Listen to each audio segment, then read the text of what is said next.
I'm sure you've already heard about DeepSeek and how its performance is beating OpenAI's closed-source model. For people who don't have powerful GPUs or who have an outdated MacBook Air with M1 chip, you must have suffered from hesitation to either upgrade the hardware or choose a model with smaller parameters. Your go big or go home mentality pushes you toward the online chat interface of the language model, only to find that you either have to pay or keep getting this server error.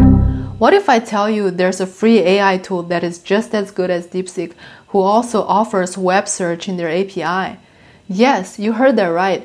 I was looking for this feature in OpenAI's API, but obviously they don't have it. Also now, I can't really remember what I needed it for. But Kimi AI is offering web browsing in their API, and they have also explained how this works and how the pricing works, considering you will have a sea of tokens if you browse the web. I discovered this when I was browsing their doc today, and it was really a sweet surprise for me.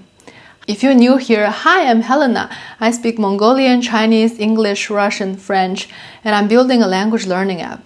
So I was testing this grammar analysis with different LLMs. As a developer, I cannot just approve whatever the LLM gives me. I check whatever they give me and test them to see if it's valid or not. Because unfortunately, two things what LLMs are good at are hallucination and lying. Wait, maybe that's one. They hallucinate, thus they lie. Maybe later when they become conscious, they will lie like humans. To validate my test results in my code, I asked Claude first to analyze this sentence in terms of grammar, and then it got me different answer compared to my result.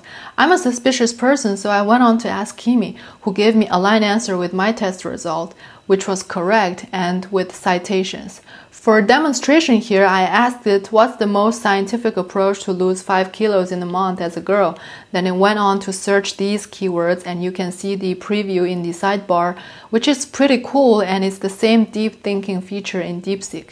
If you need it to write code for you, it can also search and reason. It's quite funny when I mentioned that there was an error or it wasn't working, it complained at the beginning and comforted itself to take things slow step by step. When I asked ChatGPT, it got the answer correct, but as a free user, you don't have the reasoning or citations visualized like in Kimi.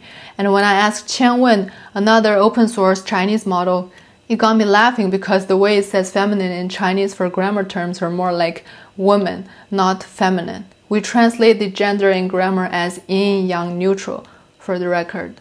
This week, I don't have much significant feature to show because most of the work I did was database related. And at the UI side, I did make the alphabets more user-friendly, like you can accelerate the animation playing and pause it to learn how to write.